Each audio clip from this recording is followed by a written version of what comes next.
भाई P math classes में मैं यशपाल सिंह आपका स्वागत करता हूं। देखिए आज हम पढ़ रहे हैं आपकी कक्षा 8 की प्रश्नावली 12.1 और इसका पहला सवाल है सार्वगुणनखंड ज्ञात कीजिए, है ना। सार्वगुणनखंड ज्ञात करना है। पहला सवाल है 12x, 36 कैसे गुणनखंड? सार्वगुणनखंड। अब देखेंगे कि सार्वगुणनखंड कैसे ज्ञात करते हैं, ढंग से सुनो हो जाएगा, है ना। 12x है, पहली संख्या क्या है हमारी 12x बराबर, तो हम 12 की क्या करेंगे? गुणनखंड करेंगे। क्या करें? 12 के गुणनखंड। तो 12 के गुणनखंड कैसे ज्ञात होंगे? 12 के गुणनखंड करेंगे तो 2 से कितना हो जाएगा? गुणनखंड करना आप सभी जानते हैं। 2 से कितना हो जाएगा? 3 और 3 एकम 3। तो 12 के गुणनखंड हो गए 2 गुणा 2 गुणा 3। तो 12 की जगह पे मैं 2 गुणा 3 लिख दूंगा। आई बात समझ में? 12 की जगह पे लिख दिया 2 गुणा 3 और x क्रॉस में x की जगह पे x लिख दिया। बोलो इतनी सी बात समझ में आई? 12x के गुणनखंड किए तो 12 की 2 गुणा 3 और x की जगह पे x। अब अगला कौन है? 36। तो 36 बराबर 36 के गुणनखंड करेंगे। 36 के गुणनखंड करेंगे 6 × 6 गुणनखंड नहीं होंगे, अभाज्य गुणनखंड करते हैं। हाँ 6 × 6 गुणनखंड होंगे लेकिन अभाज्य गुणनखंड नहीं। देखिएगा 36 के गुणनखंड करें हम, सम संख्या तो 2 का दें कितना हो जाएगा? 18। 2 से 9, 3 से 3 और 3 एकम 3। तो 18 क्या है? 2 गुणा 3 गुणा 2 गुणा 3 गुणा 3। अच्छा हाँ जी, इतनी सी बात समझ में आई सभी के में, है ना। 12x के गुणनखंड क्या हो जाएंगे? 12 गुणा 2 गुणा 3 गुणा x और 36 के क्या हो जाएंगे? 2 गुणा 3 गुणा 3। हमें क्या याद करना है? सार्वगुणनखंड। क्या याद करना है? ऐसे गुणनखंड तो आप कर ही लेते हैं। सार्व का मतलब होता है सभी। क्या होता है? सभी में हो, सभी में गुणनखंड हो। जितनी भी राशि दी हो उन सभी में वो राशि हो गुणा के रूप में। तो देखिएगा जैसे 2 ऊपर वाले में भी है, 2 1 इसका सार्वगुणनखंड होगा 2 होगा। और देखो और कौन है ऐसा? ये भी 2 है। और कौन है? 3 भी। इसके सार्वगुणनखंड होंगे। तो देखिएगा कौन कौन आ रहा है? 2 गुणा 3। अच्छा ध्यान रखना, नीचे मानो और एक और राशि हो, एक और संख्या हो तो सभी में होना चाहिए, है ना, तभी वो सार्वगुणनखंड में आएगा। 2 गुणा 3 कितना हो जाएगा? बोलो 12। 3 दूनी 6, 6 दूनी 12। तो इसका उत्तर कितना हो जाएगा? 12 हो जाएगा। बोलो आई बात समझ में? अच्छा इसके आगे और हैं, औरों को कर सकते हो आगे? बहुत अच्छे। चलो पहले आप इतना लिखें और आगे।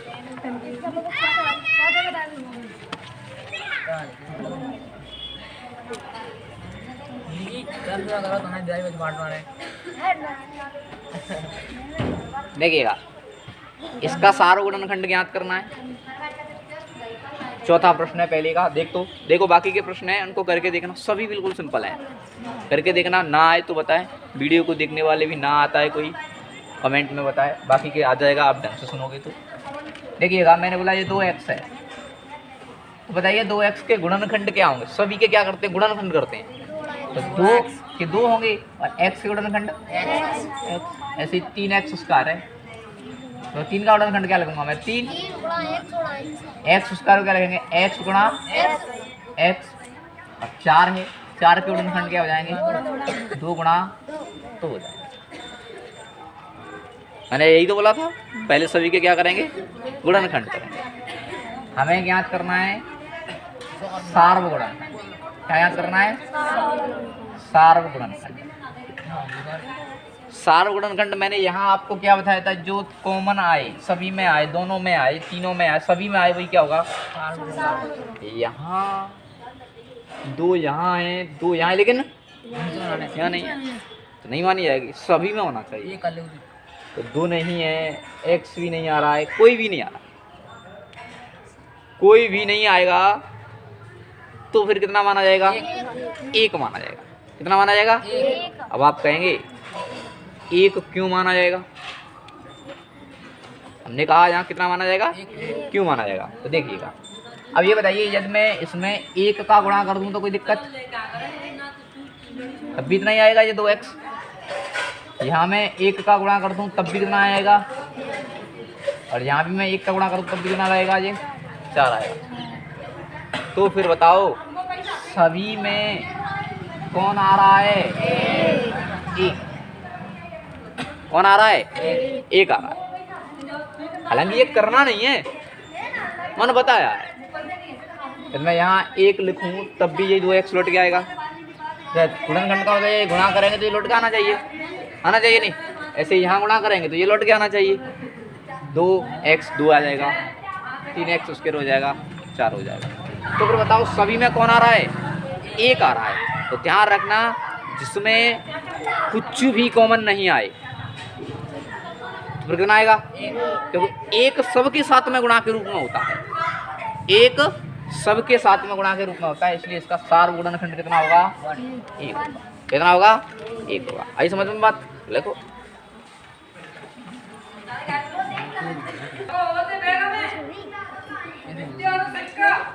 अच्छा, इसका तीसरा और देखिएगा, ठीक है।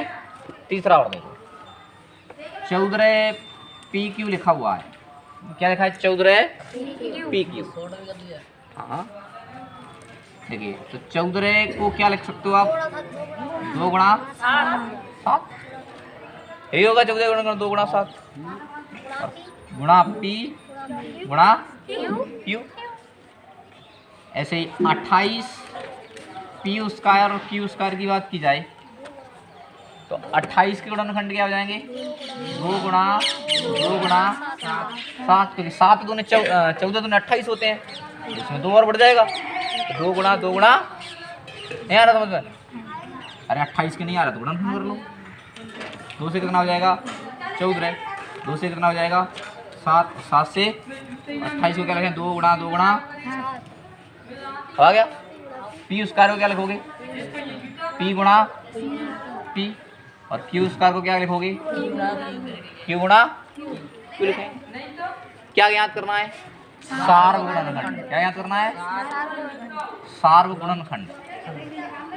तो देखिएगा, मैंने क्या बोला, सभी में होना चाहिए। कौन है, एक तो 2 है, कौन है, और कौन है, ऐसे करके, और कौन है, P है, और कौन है, 7 दूने P। अभी बात समझ लो, देखो ऐसे ही सभी हो जाएंगे, पहले के सभी को करें।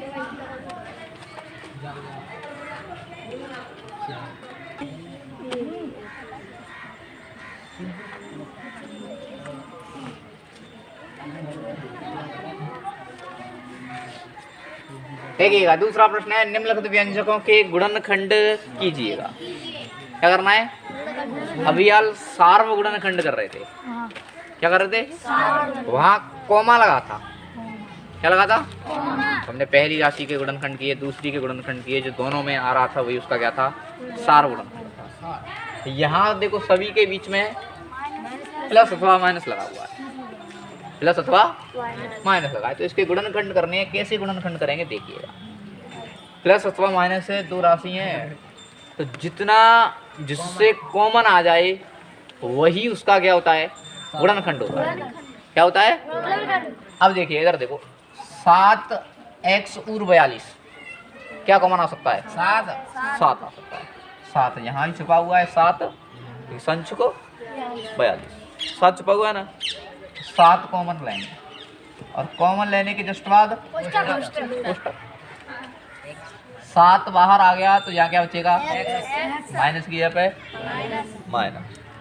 42 में से 7 कॉमन लिया, कॉमन का अर्थ होता है भाग देना चाहिए, कॉमन लेते हैं तो भाग देते हैं, 7 का भाग दें तो कितना बचेगा, 6 बचेगा। तो ये इसका क्या हो जाएगा, आंसर हो जाएगा, गुणनखंड हो जाएगा। अरे बात समझ में। ऐसे ही देखो इधर दूसरा लिखा हुआ है आपके सामने, 6p माइनस 12q कितना आ सकता है, बिल्कुल सही है, 3 आएगा, लेकिन 6 भी तो आ सकता है। तो अधिकतम संख्या लेने की कोशिश करेंगे, जितना आ जाए उतना ही ठीक है, हमारी जेब में जितना आ जाए उतना ठीक है, ऐसे ही जितना कॉमन आ जाए उतना ही ठीक है। तो 6 कॉमन लेंगे, अरे है ना, तब लेंगे जबरदस्ती से नहीं।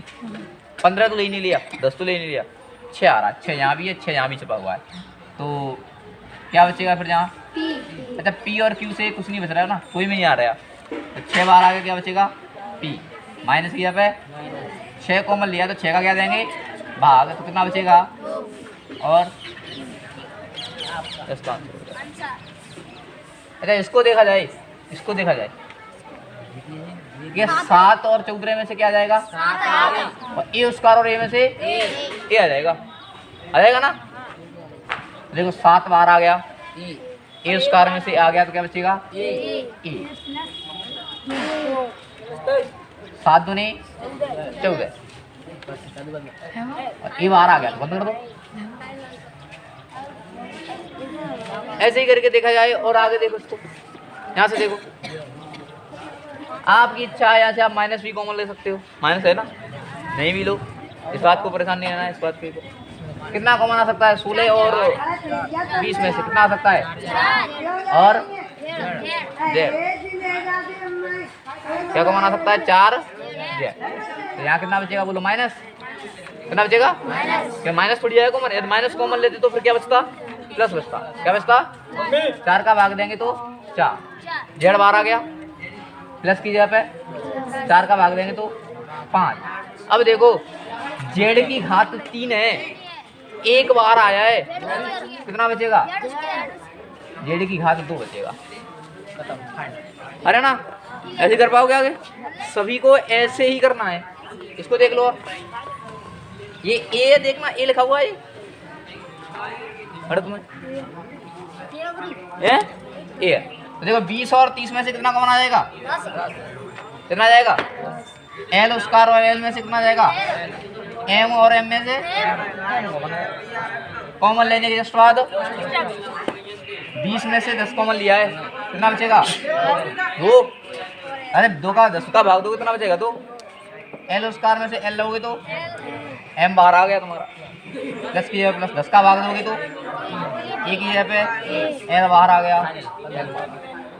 ऐसे करके दूसरे के सभी गुणनखंड हो जाएंगे, हरा ना समझ में, पहले ही पहले ना आयो, दोबारा देखो कोई दिक्कत नहीं। देखिए पहले में दोनों में से क्या कॉमन आ सकता है, 7 का भाग यहाँ भी आ रहा, 7 का भाग, इसलिए 7 कॉमन लिया, 7 कॉमन लिया तो 7 बाहर बचे, यहाँ कितना बचेगा, x माइनस, यहाँ से 7 कॉमन लिया, 7 का भाग दें कितना बचेगा, 6, कितना बचेगा, बच्चों को 42, कितना बचेगा, 6 हो जाएगा। ये ध्यान, हाँ जी 5वें को देखिएगा, 20 और 30 में से क्या कॉमन आ सकता है, यानी ऐसी कौन सी संख्या जो 20 में भी भाग में चला जाए और 30 में भी चला जाए, 2 का भी जा रहा है, 5 का भी जा रहा है, लेकिन हम देखते हैं बड़ी से बड़ी कितनी है, 10, है ना। एल स्क्वायर और एल में से क्या जाएगा, एल, एम और एम में से क्या जाएगा, 20 10 का भाग दोगे तो कितना बचेगा, 2, एल स्क्वायर में तो 1 एल बाहर आएगी तो 1 एल अंदर बचेगा, एम बाहर आ गया, 10 का भाग दो तो कितना बचेगा, 3, ए एल बाहर आ गया, एम बाहर आ गया।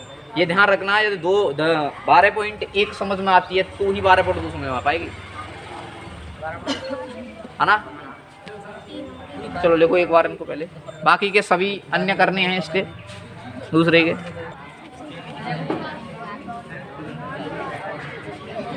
देखिएगा क्वेश्चन नंबर 3, क्वेश्चन नंबर 3 बिल्कुल एग्जाम्पल 3 की भांति है, बातें नहीं करेंगे, ये बातें नहीं। क्वेश्चन नंबर 3 एग्जाम्पल 3 की भांति है, तो एग्जाम्पल 3 समझ में आया होगा तो ये सवाल तो फिर बिल्कुल समझ में आ जाने चाहिए, आपने कर भी लिए होंगे, इसमें कोशिश की होगी। तो मैंने क्या बताया था कि बीजीय व्यंजक का एक नियम होता है छोटा सा, पहले तो ये चेक करो ये सही तरीके से लिखा है या नहीं लिखा है। सही तरीके से लिखे होने का अर्थ से यही मतलब है कि पहले दो घात वाला, पहले उच्चतम घात वाला,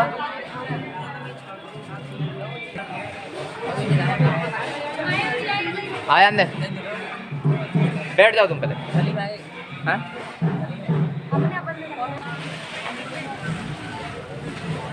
नियम ये था कि पहले दो घात वाला, फिर एक घात वाला, फिर एक वाला, लास्ट में क्या होना चाहिए? अचर पद। क्या होना चाहिए भैया? दो घात का मतलब दो चर हैं, एक एक। यहाँ अचर पद नहीं है, कोई दिक्कत नहीं है, अचर पद नहीं है, कोई दिक्कत नहीं है।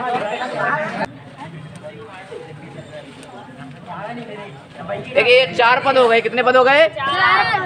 4 पद। 4 पद हो जाते हैं तो मैं क्या कहता हूँ? दो दो का समूह। कितने कितने का? दो दो का समूह। दो दो का समूह बनाएंगे।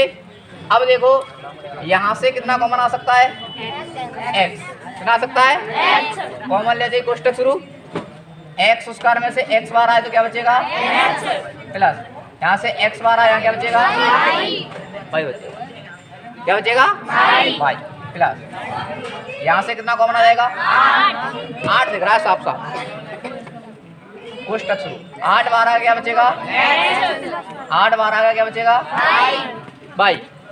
और मैंने कहा था यदि बीच के, जरा देखो, बीच के दोनों कोष्टक यदि समान हैं तो गुणनखंड कैसा होगा? सही। x प्लस वाई समान है तो फिर गुणनखंड कैसा होगा? सही होगा। तो फिर इनको एक कोष्टक में लिख लेंगे और एक कोष्टक में कॉमन लिए लिख लेंगे। क्या कॉमन लिया है? यहाँ से तो x और यहाँ से क्या लिया है? प्लस के 8 लिया है। ठीक है। ऐसे ही यहाँ देखो दूसरे में लिखने का तरीका लिखा हुआ सही है या नहीं, ये देखो। यहाँ दो चर है। कितने चर है? एक लास्ट में क्या है? अचर पद, है ना? तो सही है ना? फिर दो दो का समूह बनाएंगे। कितने का समूह बनाएंगे? दो दो का समूह बनाएंगे। अब देखो इन दोनों में से क्या कॉमन आ सकता है? 3। यहाँ 15 और 6 में से क्या आ सकता है? x यहाँ भी है, x यहाँ भी है, तो x कॉमन ले लेंगे। कॉमन लेने के बाद में कोष्टक शुरू। 3 का भाग दोगे, यहाँ कितना बचेगा? 5। कितना बचेगा? x बाहर आ गया, क्या बचेगा? माइनस की जगह पे 3 का भाग दोगे, x बाहर आ गया। ठीक है। प्लस की जगह पे। अच्छा ये बताओ इन दोनों में से क्या कॉमन आ सकता है?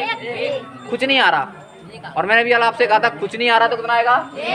1 आएगा। कितना आएगा? 1 आएगा। और कोष्टक शुरू। 1 आएगा तो 1 का भाग देंगे तो यही आ जाएगा 5y माइनस के। अब देखो बीच के कोष्टक एक जैसे हैं, यानी एक जैसे है तो गुणनखंड सही है और इनको एक कोष्टक में लिख लेंगे और एक कोष्टक में कॉमन लिए लिख लेंगे। यही आपके गुणनखंड हो जाएंगे। अन्य 2 हैं, इनको आप घर जाके करने की कोशिश करेंगे तो हो जाएंगे। धन्यवाद उसके लिए।